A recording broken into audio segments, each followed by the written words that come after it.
arsyeja pse unë nuk ju futa botës krimit. Unë do t'ju them një histori që mu më ndodhi me disa persona këtu në Shqipëri para shumë vitesh, para 20 vitesh. Ishin disa çuna që ditën e parë që unë i njofta, në fund të ditës, këta më thonë se ku im qefin gjërat. Më tregojnë shumë gjëra që ishin mjaftueshëm prova penale që në Amerikë për shembull sot i bie të bosh 20 vite burg. Kjo ideja domethënë që të më tregosh gjitha sekretet brenda ditës parë nuk është problemi amatoresk si veprim, por këta njerëzit që merren me botën e krimit kanë edhe këtë self-snitching, pra i pëlqen që të tregojnë ty se sa të zgjuar janë dhe ti tregojnë gjitha teknikat, gjitha gjërat. Dhe kjo gjë zakonisht të backfire, por praktikisht të krijon shumë probleme, sidomos me kalimin e viteve, sepse mund ndryshojnë ligjet, mund kujtohet një gjyqtar të ndryshojë dënimin etj. Pra ka shumë implikime penale me kalimin e kohës.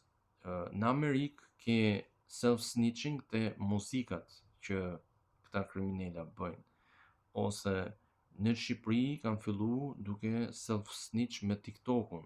E tregojnë për shkakun që marrin fëmijët e vegjël në punë. Dhe pastaj gjithmonë njerëzit e botës krimit kanë edhe një gjë tjetër që mundojnë t'i përfshin të tjerët në botën e krimit. Pra, për shembull këta përdorin rrjetet sociale që të përfshin të tjerët duke i thënë që më shiko se edhe ju i keni marrë kalamajt e vegjël në protestë. Është diçka që nuk ka rëndësi ai ka marrë tjetri apo jo, ti do dënohesh për veprimin penal që ke bë. Nuk ka lidhje me të tjerët, më kupton? Dhe këta të botës krimit gjithmonë thonë nga që të tjerët e bëjnë dhe prandaj edhe unë nuk duhet dënohem për këtë gjë. Jo, s'është fare vërtet. A kupton, gjyqtari mund vendosë që shiko gjithë shokët e tuaj do ikin, do lirohen dhe ti do dënohesh 20 vjet. Mund të ndodhë një gjë e tillë, çudi nuk është. Sepse gjyqtari në fund ditës është personi që të ka jetën në dorë pastaj në atë moment.